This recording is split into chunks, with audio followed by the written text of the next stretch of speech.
What's up, guys? So welcome back to another episode of Dougsterbob Discussions. Today, we are going to talk about some fun stuff. We had a really good live last Sunday, and I'm excited to dive into some of these topics a little bit deeper with you all. As always, guys, I want to say thank you for everyone who listens to this on the podcasting platforms and watching it on YouTube, but the podcasting thing is something that I can see as a really small gradual growth, and it's really not something that I necessarily promote. So everyone that listens in here, you guys are people who are a really big part of the brand and a really big part of the mission. So I wanted to say thank you. I appreciate you all. And so let's just dive right into it. The Dougsterbob mission. Growing BMX by making it fun and easy to understand.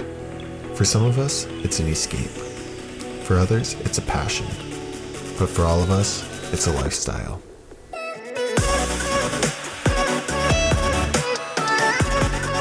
You're gonna love this sport. I'm glad you're letting me teach you everything that I know about it.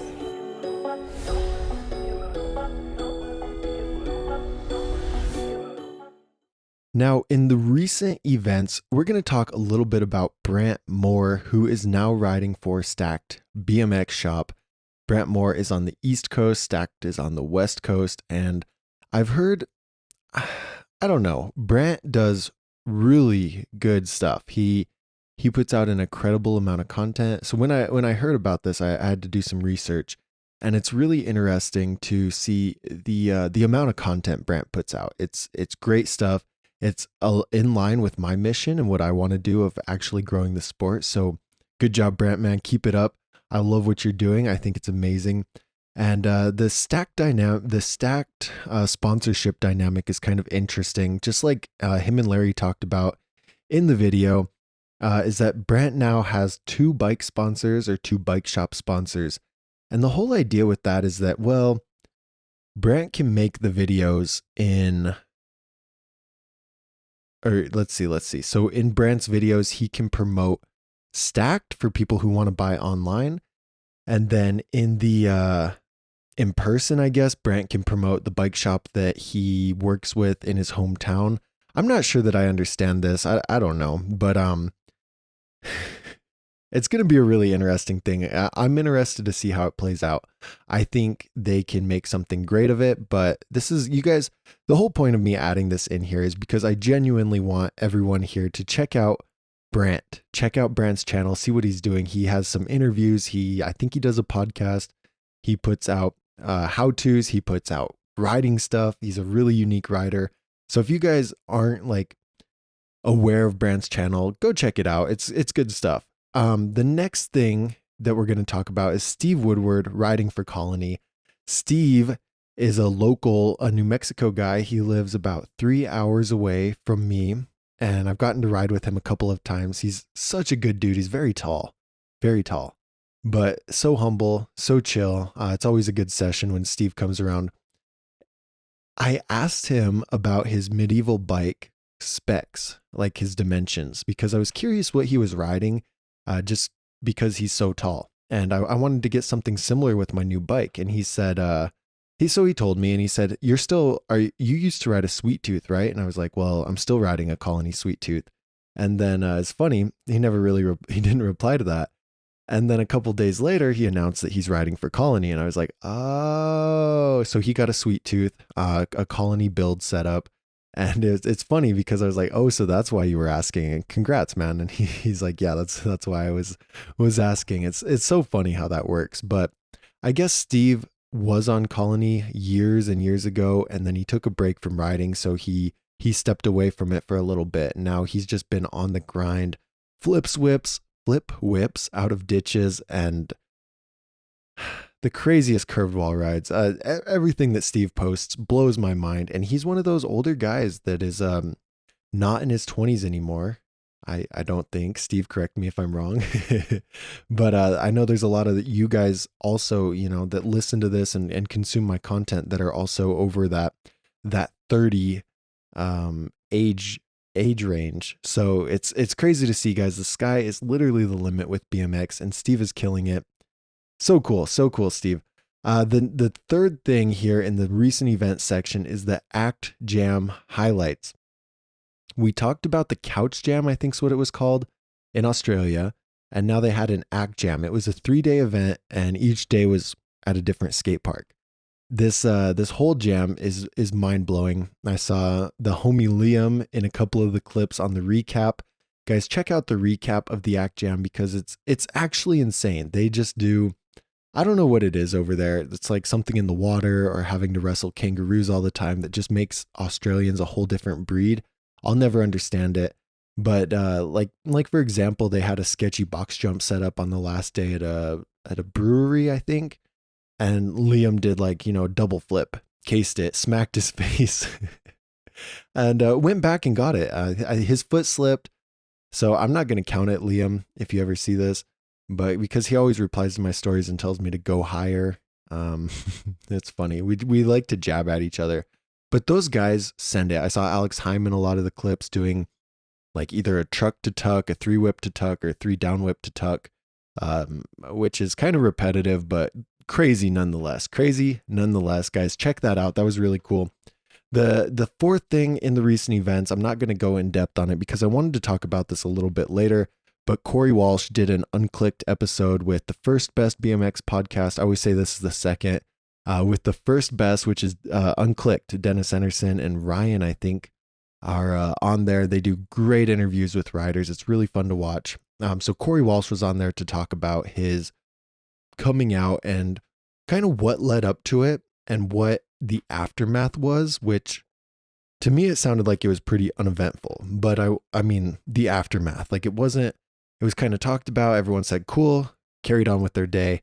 And then but at the end of this, I want to just talk a little bit about Corey Walsh and some things he said in that podcast that to me would make sense as to why he's been able to progress to the level he has over the last 6 years. It's really cool to think about that. And so I want to break it down here at the end. But next, I'm going to roll right into the drama and beef. There is no drama and beef this week. Good job, BMX. Keep it cool. No beef, no drama that I found. If you guys see anything, send it my way because I spend probably a couple hours a week researching stuff for this and things to talk about. So if you guys find anything, DM it to me so that I have something to talk about and I can make a podcast about it. So we have 3 different upcoming events here in the next little bit. The first one is a Stimmy Jam, April 17th, put on by the one and only Anthony Panza. It's a $2,000 cash for best tricks in New York. It's going to be crazy, I think, but I was also just seeing things that he did a McTwisty on his ankle and it definitely looks broken, even though the doctor says it's not broken. It's incredibly swollen. So I'm not sure. Maybe he'll be there hyping everyone up. Maybe he'll be there riding somehow. I don't know. But if you guys are in that area, this would be a really fun jam to go. The persona that Panza has and just the vibes are interesting. So I think it would be a very fun thing to go hang out at. The second thing is a Hot Wheels / Nitro Circus Superchargers Jam.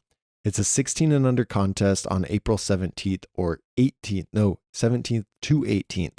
So this is, Hot Wheels has always, the last few years, been partnering with different things like Woodward.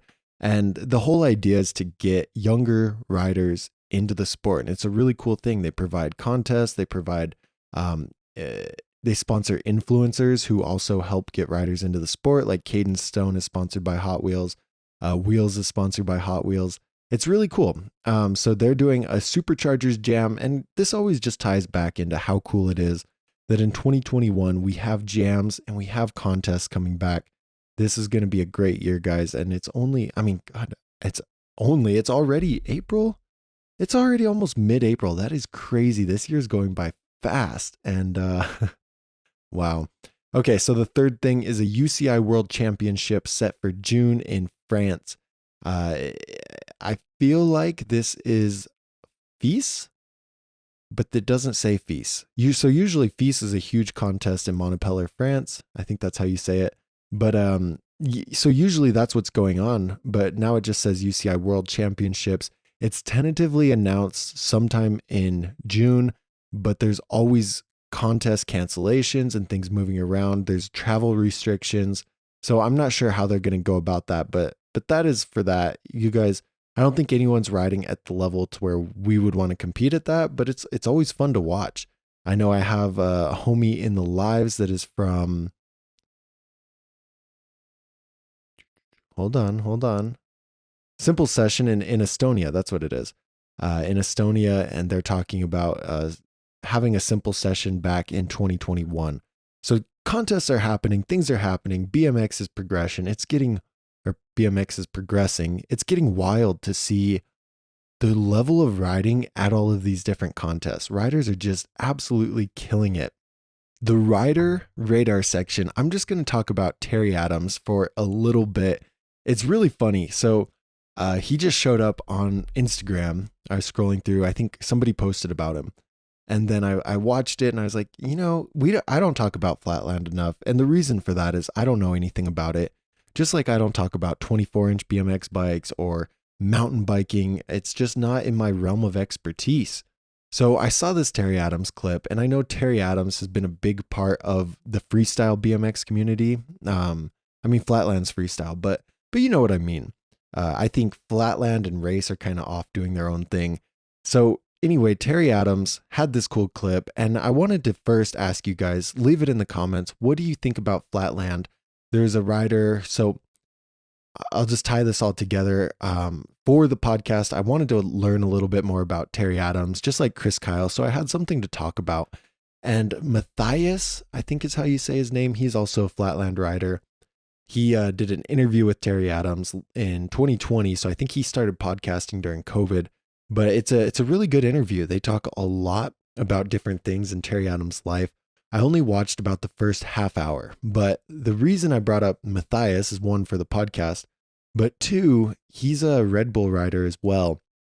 And he links together like a street freestyle aspect with the Flatland. And it's insane. So it's not like handrail to bar spin to manual to feeble to up manual to oppo bar, right? It's like, I don't know, a crazy 180 to half cab nose manual up a ledge to flip around, ride on the peg backwards, do a whiplash and like pop out. Like it's just it's an interesting combination that to me is very inspiring to get into Flatland. Like I know there's a handful of you guys that kind of dabble with it, but in general terms, it's not as popular. Maybe I'm wrong, but I never see it. I see these huge mega influencers that just got really good at it and blew up. And then I don't see like kids at the skate park trying Flatland or just at a flat ground. I don't see it. But with Terry Adams, so yeah, what do you guys think about Flatland? Throw that in there. But with Terry Adams, one of the funniest stories was how he got on the Ellen show. So he said he loves the Ellen show and he wanted to get on there. He said, you know what? I want to do it. So he set his mind to that. He sent them a tape of him talking about it. Hey, this is me on the cover of this magazine. Like, this is what I do. Da da da da da. I would love to be on the show. Nothing. So then he sent him some like riding clips. Then he sent him another like VHS tapes. This was how long ago it was. Sent him another thing and another thing and another thing. Kept sending stuff. And then finally he got a call from the producer. He said, hey, I saw your tapes and this tape and this tape and this tape and this tape. And we saw all these tapes. So we're going to have you on the show this Saturday. He said, great. Yeah, of course I can make it. They're like, okay, we'll call you back to get it set up. And then they ghosted him. They never called him back. But he had their phone number because of that. And he said, that's one thing he's really good at. So from that, he called like probably every day. The way he said, I don't know if that was an exaggeration, but from some of the stories, I don't think it was. He called all the time and said, just left a message, kept calling. And finally they called him back. They said, okay, you're really persistent. We're going to just have you on like Saturday, a couple weeks from now. Can you make it? He said, yeah, of course. So they set it up. He was on the Ellen show and that's how he was able to do it. It was not like, it didn't just happen for him. And one thing Matthias talks about a lot is that Terry is very good at self-promoting and he's not ashamed of it. So we can compare that to, say, Nigel Sylvester, who gets a huge amount of hate in the core BMX industry. And is it because of his shameless self-promotion? But why is Terry Adams not necessarily hated on for it? I'm going to tell another story that he talked about how he got a second Nora Cup award. And then there's a lot of funny stories actually that in this podcast. Like, guys, I really recommend you listen to it because it's so funny. But think about the shameless self-promotion. Like, maybe that's more acceptable in the flatland world and not necessarily in the street world or the park world or the dirt world. Like Kevin Peraza, I love Kevin Peraza because of how humble he is and just like polar opposite of Terry from what I understand. But mad respect to Terry for getting himself into these positions. So the Nora Cup thing, he had the opportunity to come to Nora Cup to potentially claim it. They let you know if you're in the running for it, but they'll never let you know if you actually won. You have to be there and they'll call you up. It's a big surprise, like, hey, you won. Okay. Now, he didn't think he was going to win it. So he went off and I think he did a contest or something. I can't remember. But he wasn't there for the Nora Cup award and wasn't able to actually claim it. He still has it, I think. I don't know. They made it sound like in the podcast that if you weren't there to claim it, you didn't get it. But then he had his 2 cups. So, oh well. Anyway, moving forward with when he decided that he wanted it again. And the only way he could get it was, this is how he got it. He set his mind to it again, just like the Ellen show. He said, I'm going to get this. And then he reached out to people who he thought would vote for him and also thought that they wouldn't get annoyed about him reaching out, and said something like, hey, I know you're voting for the Nora Cup. And I just wanted to remind you, like, I had a great year this year. And if you, if you want to vote for me, that's great. If you don't, I totally understand, but I just wanted to remind you, and that's it. So he did that to a lot of different people, and lo and behold, he won. This is something that most people don't do. I don't think anybody does, to win. And then sometime later, somebody called him and asked him and said, hey, did you ask people to vote for you? And he said, yeah, I did. And it's just shameless again. And it's really interesting because I think that's something you see with a lot of really successful people, is that they asked for what they wanted and they ended up getting it. And a lot of people are too scared to ask. So how do you guys feel about that? I don't know if I like it. I feel like I like the humble aspect a lot more, but it worked for him. It worked. And maybe there's a little bit of backlash, but it's not something that's really talked about as far as I'm aware. So yeah, that's Terry Adams. He's on the Rider Radar. I guess it's Rider Radar is not really suitable for the way I've used it the last couple podcasts. It's more of like a Rider Spotlight. It gives me someone to talk about and tell a story about them. So you know what? Right now I'm going to change that. Rider Spotlight. Cool. So anyway, Terry Adams, guys, check out that podcast. I'll link it for you, but it's really fun to listen to if you have time. It's on YouTube. I don't know if there's an actual podcast, but on YouTube, check that out. Now let's talk about some product releases. So some of the product releases that I saw, there's only 2 or 3. I mean, anyway, the first one is an Eclat Carbonic rim. Secret BMX posted about them having it in stock. And I was like, oh, curious, what is this? Now, it's not brand new. I'm sure some of you guys have heard of it. I had never heard of it. And for good reason. It's an incredibly light carbon rim. It's a tubeless setup by Eclat. They're always doing these random things. But you sit down. If you're standing up, you could just sit down. $334 for just the rim. That's crazy. That's how much like a whole wheel, a whole solid back wheel would cost, or even a cheaper wheel set. And that's all in one hoop. So if you guys wanted to be crazy, you would put those front and rear and run tubeless, which is kind of a cool idea. I don't know. I don't think the technology is fully there, but it's in the mountain bike world. Some people have a lot of problems with it. It'd be kind of cool to try it out.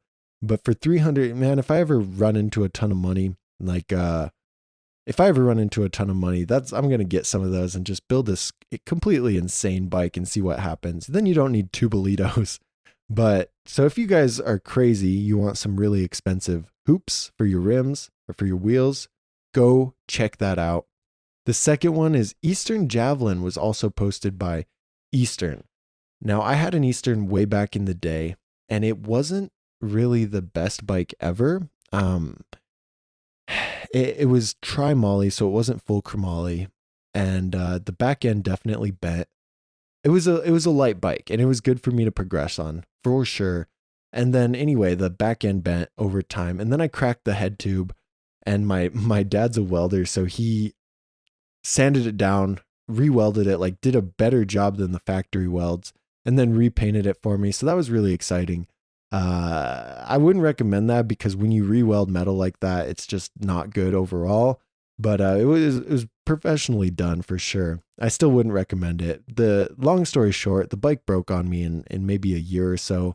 So I know I guess he's a product manager for Eastern. We chit chat sometimes on Instagram, and I like what he's doing. Eastern has died out since the time I owned an Eastern, and now they're working on making a comeback. Are they doing it successfully? I don't know. It's interesting that they're pushing out these bikes right now in a time that everyone else is kind of sold out, and they're kind of one of the only options available. So if that was strategic, that was a very good move, Robbie. If it's not strategic, it's still going to be one of those things you're like, hey, this worked out good. It's a $400 bike, and it's fairly decent with chromoly down tube and partially sealed bearings. So I do think one thing that I remember about Eastern is they were kind of along the lines of Kink back in the day. They were fairly low priced and fairly good quality. And then now it seems like they've kind of shifted around to be more like Fit, where they're pretty overpriced and not that great quality. $400 for a bike without, the Kink Gap is $400 and you get that front chromoly front triangle. This is $400 and it's only a chromoly down tube. So keep that in mind, guys. Don't make a pressured buy. Don't buy your bike just because you need one ASAP Rocky and it's the only one in stock. Think about it, maybe hold out a little bit. Make sure you get something solid for your money. This could be the right bike for you. I've not really dissected it very much to really look at it. I just looked at the quality, the basic quality, and the price. Check out the bike. If you think this might be right for you, they might have some better options. And like I said, I know it's really hard to find bikes in stock right now. Along those lines, again, we're talking about the Secret, just because I had a really good experience with them. That's going to be a video I'm going to make, is I'm going to order stuff from all these different bike shops and show me talking on the phone, just document the whole experience. So if you're a bike shop, you're watching this, be prepared. We're going to see how you do. We're going to put you to the test, but I want to give you guys some solid feedback about which bikes are good to deal with and which bikes are not. Eastern, check them out. I do think that they're going to be able to grow if they really keep up what they're doing. The last thing, not the last thing. The hybrid coaster, it's something, a We the People coaster I've talked about probably in episode 4 they're coming out with. Barrick and I really want to get my hands on one. So does Barrick. And we can't find them in stock in the US. And QB BMX, Quality Bikes, I think, they are a distributor here. And so they sell to bike shops and things like that. They have some in stock, but they said they're going to go quick. They told the dealers the product number to order them. So hopefully, actually, I need to look on that. But hopefully you guys, if you're looking for this free coaster that's been really hard to find in the US, you can find them in stock, maybe with your bike shop, maybe with some different online retailers. But good things are coming. If you guys get it, let me know how it is, so I can talk about it. I'm really excited to see the technology. We the People says they're only $150, which is a crazy good deal for a free coaster. All right, and next we're going to talk about the Vans X Federal shoe. It's been out for a little bit, but they were just posting about it again. And we always talk about shoes that are good for BMX riders. I ride in Nikes because they're cheap and I get them at Ross for like $40 and they're comfortable. They're very comfortable. Grip on the pedals is awful, so I have to ride metal pedals for it to work, sadly. Vans are probably the best for grip, hands down, and they do a lot of BMX collaborations. That way you can support different BMX companies, BMX riders when you buy those shoes. Like I said, best grip. I don't think they have very good protection on the side, and therefore I kind of stay away from it. But some people are riding in the Colt Van slip-ons, like a friend in El Paso. And he said, "Oh, these are great." I'm like, "Are you sure? Like, how are you riding in slip-ons? I don't understand." But he says they fit really good. So anyways, there's some shoe release for you guys looking for some shoes. So one thing that I wanted to talk about here as a side note was Corey Walsh's progression and some things that he kind of talks about in the Unclicked episode. And I want to try to tie them together. I don't know how he is. I don't know him, but this is my my take on the whole thing. So a lot of times I mentioned that for all of us, or a good portion of us, we ride our bikes to kind of get away, to disconnect, to relieve stress, to deal with anger, and just get away from things that are going on in our life. That BMX brings us to peace, and it's a good escape. So that was the instance for me throughout middle school and high school when I was riding. It was a good way to get away from just like things that made me mad as a troubled teen, my parents going through divorce, like crazy high school relationships, things like that. And now for me, it's just a way for me to get some peace out of my day. I go ride, and it's just a nice time to deal with everything. And so for Corey Walsh, he mentioned in the podcast that he knew he was gay about a year ago, but he also says he knew he was gay 6 years ago, and that then he referenced to that and said that he's just been trying to piece it together over those 6 years. And he also talked about how he had to put on a different persona, and how one time in particular, during the last year, some people knew, some people didn't know, and they were on a trip, and he just wanted to keep riding. They're like, Dennis is like, "Dude, let's go to California, like, or was it Vegas? I don't know. Let's go here. Let's just chill. Let's just have a good time to wrap up this trip." And he's like, "No.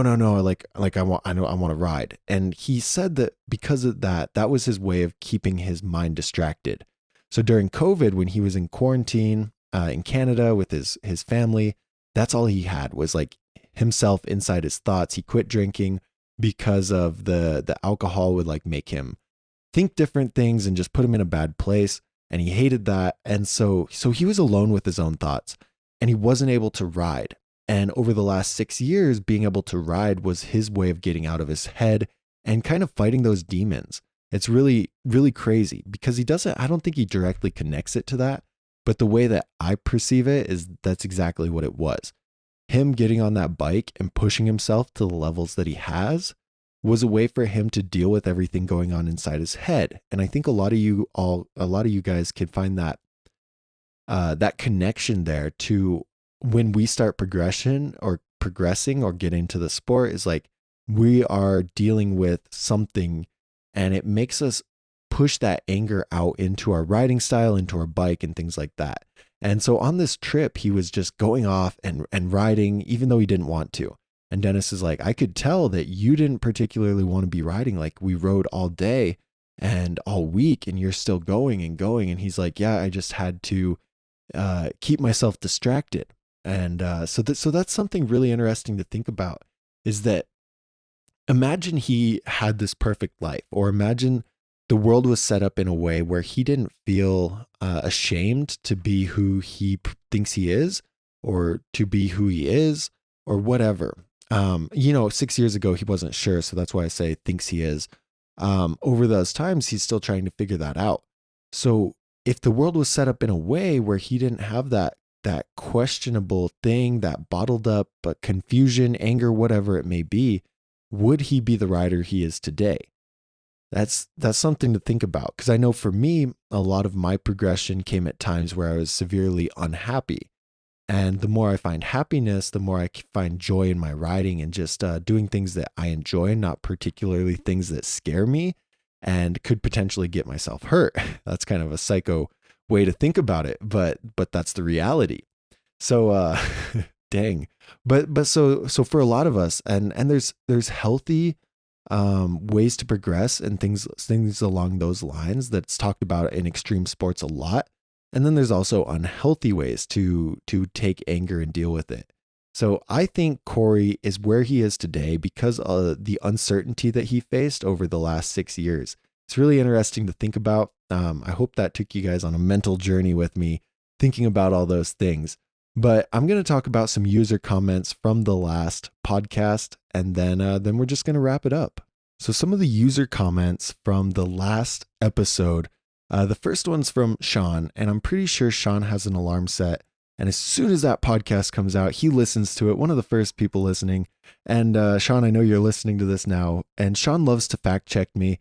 And like I said in the live, I appreciate it because sometimes I say dumb things. And the whole idea with these is to provide really good value for you all. And if I'm saying misinformation, like call me out, guys, and educate me, because that is a big reason for this, is so that I can learn more and so you guys can learn more. So the last thing, Sean sent me a message and said that Ride is not about the Haro founder. And he's absolutely right. I don't know why I thought it was. Like, I'm pretty sure I read that somewhere, but probably not. I read something about Haro and then just connected the two. That's not the case. So guys, when you listen to the last podcast, that is not the case. So anyway, that's the first one. The second one is from Black187187. He says, I'm getting the We the People hybrid coaster at the end of the month. So stoked. I own a full suspension mountain bike and a BMX. So that's exciting. We were just talking about the We the People hybrid, and now he is getting one. He's also in all the lives. Shouts outs to you, man. And then Martin said, thanks for the reply. So we're going to shout out Martin again. And then let's see. Ride Lifestyle. This is really nice, man. I appreciate it. He says, you're the man. You inspire me. I've started posting videos in my language. I want to grow BMX in my country. That makes me so happy, because that's genuinely our goal here, is 1 million people in the sport. I think I'm going to start sending out stickers for people who do get into it. And so it'd just be a cool thing. You're a part of the 1 million.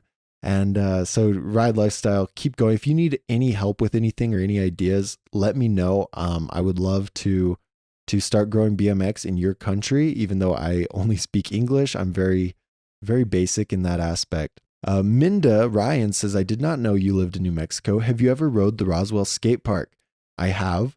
One time, it was a long time ago, we traveled through there. I've actually been to probably over 100 different skate parks. It's kind of funny.